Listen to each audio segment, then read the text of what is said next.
प्रभु यीशु मसीह के नाम में आप सभी का स्वागत है मसीह प्रेमी चैनल पर। प्रियो, ये तो हम सभी जानना चाहते हैं कि जब पवित्र आत्मा हमारे अंदर आते हैं या पवित्र आत्मा हमारे अंदर होने के चिन्ह क्या है। पर ये भी तो जानना उतना ही जरूरी है कि पवित्र आत्मा जब दुखी होते हैं या हमारे साथ रहकर भी शांत हो जाते हैं तो उसके चिन्ह क्या है, जो कि सब बातों से अधिक जरूरी है जानना।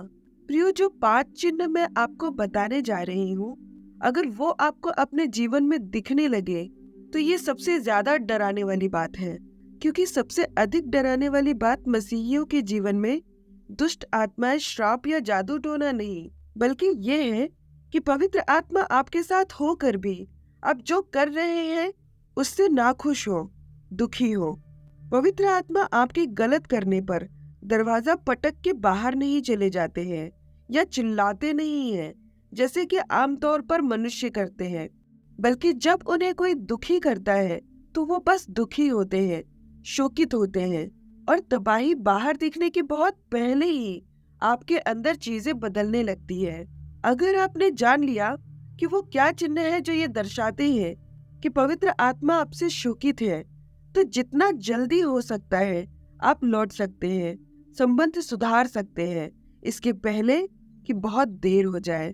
प्रियो, मैं ये नहीं जानती कि जो मसीह प्रेमी चैनल की वीडियोस को रेगुलर देखने वाले मेरे प्रिय भाई बहन हैं, आप इन वीडियोस को शेयर करते हैं या नहीं, पर मुझे उम्मीद है कि आप इन वीडियोस को, इन जानकारियों को पसंद भी करते हैं और इन्हें शेयर भी करते हैं। आपका तहे दिल से धन्यवाद। मेरा आप सभी से निवेदन है कि प्लीज आप इस वीडियो को अधिक से अधिक शेयर कीजिएगा, क्योंकि दिन बुरे हैं, अंत का समय चल रहा है। ऐसे में हमें हर उस भाई, हर उस बहन तक पहुंचना है जो कहीं ना कहीं, किसी न किसी तरीके से अपने आत्मिक जीवन में कमजोर है या होता जा रहा है। और अगर आप अपने आत्मिक जीवन में मजबूत हैं, तब भी इन 5 चिन्हों को जान रखें कि कभी धोखा न खाएं, क्योंकि वचन कहता है इफिसियों 4 उसके 30 में, और परमेश्वर के पवित्र आत्मा को शोकित मत करो, जिससे तुम पर छुटकारे के दिन के लिए छाप दी गई है। बहुत सारे मसीही पवित्र आत्मा के दुख को अपना डिप्रेशन समझ लेते हैं। वे सोचते हैं कि उनकी प्रार्थना का सूखापन बस ऐसे ही है, या उनका कलीसिया में चिड़चिड़ापन बस लोगों की वजह से है, उनका आनंद का चले जाना तनाव की वजह से है। पर कई बार ये सब आपको पवित्र आत्मा बताने की कोशिश कर रहे होते हैं कि आप दोनों के संबंध में कुछ अनचाहा बदलाव आ गया है। तो पहला चिन्ह है इस बात का कि पवित्र आत्मा आपसे दुखी है, कि आपकी प्रार्थना और वचन नीरस और बोझिल लगने लगते हैं। प्रियो, सामान्य तौर पर जब आपका संबंध परमेश्वर के साथ अच्छा होता है, तब पवित्र आत्मा आपके शिक्षक बन जाते हैं। वह आपको परमेश्वर की गहरी बातों को सिखाते हैं, आपको नए नए प्रकाशन देते हैं, जिससे परमेश्वर के बारे में आपकी समझ उल्लेखनीय हो जाएगी। लेकिन जब आप पवित्र आत्मा को दुखी करते हैं, तब आप एक असामान्य चुप्पी महसूस करने लगेंगे। पवित्र आत्मा और आपके बीच अंतर आने के कारण आप आत्मिक रूप से गिरावट महसूस करने लगेंगे। आपको प्रार्थना करना अच्छा लगता था, पर अब आप उससे बचते हैं। आप बाइबल पढ़ने के लिए उत्साहित होते थे, पर अब आप बस अपने फोन में स्क्रॉल करते हैं कुछ और देखने के लिए। परमेश्वर की ओर से कुछ भी नहीं बदला है प्रियो। काफी लंबे समय से आप उनकी कोमल प्रेरणाओं को नकारते रहे हैं, इसलिए अब आपका हृदय सुन्न पड़ गया है। और ये शैतान का तरीका है कि वो आपको तब तक उकसाता है परमेश्वर का विरोध करने के लिए, जब तक कि आपका हृदय कठोर न पड़ जाए। इब्रानियों 3:15 में ऐसा लिखा है कि जैसा कहा जाता है कि यदि आज तुम उसका शब्द सुनो तो अपने मनों को कठोर न करो, जैसा कि क्रोध दिलाने के समय किया था।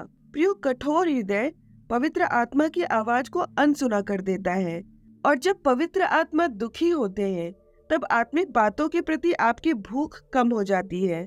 इसलिए नहीं कि परमेश्वर बोरिंग है, बल्कि इसलिए कि आपके हृदय ने दीवारें खड़ी कर दी हैं। आप आत्मिक चीजों से, आत्मिक बातों से बचने और अनदेखा करने लगे हैं, क्योंकि आपके भीतर आत्मिक बातों को हवा देकर आग जलाए रखने वाला और बढ़ाने वाला पवित्र आत्मा अब शांत हो गया है। अगर आत्मिक रूप से कहूँ तो पवित्र आत्मा स्वभाव से बहुत शांत है। वो जब दुखी होते हैं वो अक्सर शांत हो जाते हैं, और अगर आप सावधान नहीं हैं तो आपको पता भी नहीं चलेगा कि आपने उन्हें हर्ट किया है, दुखी किया है।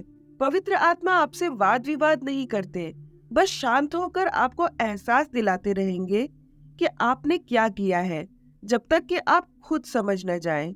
अगर आपको ऐसा महसूस हो रहा है कि आपका बाइबल अध्ययन खत्म हो गया है, आपकी प्रार्थना मजबूरी और बोझ बन गई है, आपका विवेक उन पापों का विरोध नहीं कर रहा है जो आपको पहले भारी लगते थे, तो इन बातों को नजरअंदाज ना करें। ये स्वर्ग से मिलने वाली चेतावनी हो सकती है। दूसरा चिन्ह है कि आप अपने जीवन की खुशी और शांति में अजीब रूप से गिरावट देखने लगते हैं। जरूरी नहीं कि हर बार तनाव ही जीवन की परिस्थितियों का कारण हो। कभी कभी ये आपके और पवित्र आत्मा के बीच की दूरी का परिणाम होता है। गलातियों 5 में लिखा है कि पवित्र आत्मा के फल में प्रेम, आनंद और शांति भी शामिल है। प्रिय, पवित्र आत्मा जब स्वतंत्र रूप से काम करते हैं तो एक गहरा आनंद और शांति आप में होगी जो परिस्थितियों पर निर्भर नहीं करती। लेकिन जब पवित्र आत्मा दुखी होते हैं तो आप खुद को बहुत आसानी से चिढ़ने वाले स्वभाव में पाते हैं। यशायाह 63 का 10 इज़राइल के बारे में कहता है, तो भी उन्होंने बलवा किया और परमेश्वर के पवित्र आत्मा को खेदित किया। इस कारण वह पलटकर उनका शत्रु हो गया और स्वयं उनसे लड़ने लगा। इजरायलियों ने विद्रोह करके परमेश्वर की आत्मा को खेदित किया और उसके परिणाम स्वरूप उनकी आशीषों का प्रवाह बदल गया। प्रियो, जब आप ऐसी आदतें, रिश्ते या व्यवहार चुनते हैं जिसके बारे में पवित्र आत्मा आपको चेतावनी देते जा रहे हैं, तो आपका विद्रोह आपके आनंद को खत्म कर देता है और आपकी बहानेबाजी बढ़ जाती है, और आपकी इन बातों से पवित्र आत्मा खेदित होते हैं। तीसरा चिन्ह है कि पश्चाताप कम और पाप करना आसान हो जाता है। प्रियो, जब पवित्र आत्मा के साथ आपके संबंध अच्छे होते हैं, तब जब भी कोई सीमा आप पार करते हैं, कोई गलती होने पर आपको गहरा एहसास होता है। झूठ, व्यभिचार से भरी नजर, चुगली करना, क्षमा न करना, इन सब बातों में पवित्र आत्मा आपको दृढ़ता से कन्विक्ट करते हैं, पाप बोध कराते हैं। पर समय के साथ जब आप अंदर की जांच को अनदेखा करने लगते हैं, तो पवित्र आत्मा की पाप बोध कराने वाली आवाज धीमी पड़ने लगती है। आप उन हरकतों को आसानी से करने लगेंगे और आपको मुश्किल से बुरा लगेगा जिन्हें करने पर पहले आपका दिल टूट जाता था, आपको बहुत बुरा महसूस होता था। ये बात खतरनाक है प्रियो। पहला तीमुथियुस 4 का 2 हमें उन लोगों के बारे में चेतावनी देता है जिनका विवेक जलते हुए लोहे से दागा गया है, और एक दागा हुआ विवेक पाप को कम या ना के समान महसूस करता है। जब पवित्र आत्मा दुखी होते हैं तब वो आपको प्यार करने से नहीं रुकते, बस वो आपके हट्टीपन पर बोलना जारी नहीं रखते। वो इंतजार करते हैं आपका कि आप उनके और आपके बीच की दूरी को समझें और उनके पास लौट आए। प्रियो, मेरी एक छोटी सी गलती पे भी मेरी शांति खो जाती है। प्रभु मुझे उसके लिए पश्चाताप करने और गलती को सुधारने के लिए कन्विक्ट करते रहते हैं जब तक कि मैं ऐसा ना कर दूं। अगर गलती सुधारने का मौका है तो मैं कोशिश करती हूँ कि प्रभु से माफी मांगकर उस गलती को सुधार लूं। यही तो है पवित्र आत्मा जो हमें पवित्रता में जीने के लिए प्रेरित करते हैं। अगर आपके साथ भी ऐसा होता है तो कमेंट में जरूर लिखिएगा, थैंक यू होली स्पिरिट। और अगर नहीं होता है तो लिखिएगा कि मुझे पवित्र आत्मा की जरूरत है। प्रभु करे कि आप पवित्र आत्मा की भरपूरी में जिए। चौथा चिन्ह है कि खास रिश्तों में कलह बढ़ जाती है। प्रियो, इफिसियों 4 में आत्मा को दुखी करने के बारे में बात करने के ठीक बाद कड़वाहट, प्रकोप, क्रोध, कलह, निंदा और बैर भाव के बारे में बात की गई है। यह अचानक नहीं है। जब पवित्र आत्मा शोकित होते हैं तो सबसे पहले वह आपके रिश्तों में दिखाई देता है। अचानक आप उनसे ही लड़ने लगेंगे जिनके साथ आपको जीवन यात्रा करनी है। गलत फहमियां बढ़ने लगती हैं, छोटी छोटी बातें बड़े झगड़े बन जाते हैं। परमेश्वर की आत्मा एकता की आत्मा है। जब आप क्षमा न करने, चुगली और घमंड को पकड़े रहते हैं, तब आप वास्तव में पवित्र आत्मा का विरोध कर रहे होते हैं। जो आपको मेल कराने वाला बनाना चाहते हैं। अगर आप बार बार अपने रिश्तों में झगड़े देख रहे हैं, तो दूसरे व्यक्ति को दोष न दें, बल्कि पवित्र आत्मा से पूछें कि क्या मैं लोगों के साथ जो व्यवहार कर रहा हूँ, वो कहीं आपको दुखी तो नहीं कर रहा। अगर आप ऐसे होते जा रहे हैं, मैं क्यों झुकूं, मैं क्यों बात करूं, मैं क्यों माफी मांगूं, पहले मैं क्यों करूं। अपनी बातों पर अड़े रहना, झगड़े को बढ़ाना पवित्र आत्मा को दुखी करता है। 5वां चिन्ह है कि आप अभिषेक का ताजा तेल और सामर्थ्य की कमी महसूस करेंगे। प्रियो, आप सही वचन जानते होंगे, आप अभी भी अगुवाई कर सकते हैं, आप अभी भी आराधना कर सकते हैं, आप अभी भी सिखा सकते हैं, आप अभी भी सेवा करते होंगे, पर आप अंदर ही अंदर जानते होंगे कि कुछ कमी है। अभिषेक का तेल, पहले जो कुछ करते थे उसमें सामर्थ होती थी, अब बस प्रदर्शन लगता है। आप किसी के लिए प्रार्थना करेंगे, पर पहले की तरह सामर्थ के काम नहीं होंगे। आप बात करेंगे, पर सामने वाले का मन बदलेगा नहीं। प्रियो, शिमशोन अपना अभिषेक खोने के बाद खुद को झंझोड़ता रहा, पर पहले की तरह आजाद नहीं हो पाया, इस बात से अनजान कि परमेश्वर उसके पास से चले गए हैं। दूसरा तीमुथियुस 3:5 कहता है कि वे भक्ति का भेष तो धरेंगे, पर उसकी शक्ति को न मानेंगे। ऐसों से परे रहना। बाइबल हमें ऐसे लोगों से सावधान करता है जो भक्ति का भेष तो रखते हैं, पर उसकी शक्ति को नकारते हैं। पवित्र आत्मा हमें शक्ति देते हैं। जब वो किसी के लिए दुखी होते हैं, तो दया के कारण उसके लिए आपका इस्तेमाल करते हैं, पर इस्तेमाल होने के बावजूद आप अंदर से जानते हैं कि कुछ तो गड़बड़ है। वो अंदर से जानना इस बात का संकेत है कि प्रभु चाहते हैं कि आप रिपेंट करें, पश्चाताप करें। प्रियो, पवित्र आत्मा का दुखी होना, शोकित होना किसी शत्रु का क्रोध नहीं है, ये एक दोस्त की उदासी है। वो आपको कुचलने का इंतजार नहीं कर रहा है, बल्कि फिर से एक घनिष्ठ संबंध स्थापित करने के लिए तरस रहा है। याद रखिए प्रियो, पवित्र आत्मा आपके जिद पर चिल्लाते नहीं है, बल्कि वो तब तक आपका इंतजार करते हैं जब तक कि आप फिर से उनकी आवाज नहीं सुनने लगते। तो जब आप इन चिन्हों को अपने अंदर देखेंगे, तो क्या करेंगे?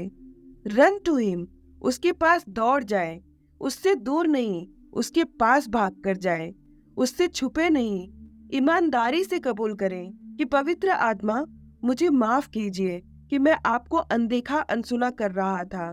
मैंने आपके बजाय अपना रास्ता चुना। मैंने कड़वाहट, घमंड, व्यभिचार और अनआज्ञाकारिता को मुझ पर हावी होने दिया। मुझे इस बात का बहुत पछतावा है।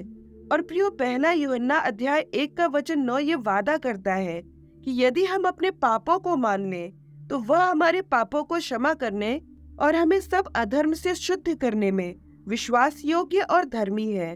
पर हाँ प्रियो, इसका अर्थ ये भी नहीं कि इसे एक पैटर्न ही बना ले कि पाप करे माफी मांगे, पाप करे माफी मांगे, बल्कि तौबा करे तो फिर से ना भटकने के लिए तौबा करे। जिस क्षण आप मन फिराएंगे और परमेश्वर की ओर मुड़ेंगे, मातम चला जाएगा और पवित्र आत्मा का बहाव शुरू हो जाएगा जो आप में पहले था। प्रियो, ये मेरे साथ हो चुका है। मैंने अपने दोस्त को पवित्र आत्मा को खेदित किया था और उन्होंने मुझे बार बार बुलाया और मेरा इंतजार किया, तब तक जब तक कि मैं खुद न तड़पने लगी, फिर से अपने सबसे प्यारे दोस्त के पास लौट जाने के लिए, उसके साथ समय बिताने के लिए, उसकी आज्ञाओं का पालन करने के लिए, उसमें उसके साथ और उसके लिए जीने के लिए। और जब मैं लौटी, तब मेरे साथ वही हुआ जो उड़ाऊ पुत्र के अपने पिता के पास लौट आने पर हुआ था। और फिर मेरी कभी हिम्मत भी नहीं हुई प्रभु से, पवित्र आत्मा से जुदा होने की। क्या आप भी ऐसी परिस्थिति में पड़ चुके हैं? तो कमेंट करके जरूर शेयर कीजिएगा। हमारे एकमात्र जीवित, सच्चे और सर्वशक्तिमान परमेश्वर प्रभु यीशु मसीह की आशीषें और बरकतें आप सभी के जीवन पर हमेशा बनी रहे। प्रभु यीशु मसीह के नाम में आमीन। जय मसीह की।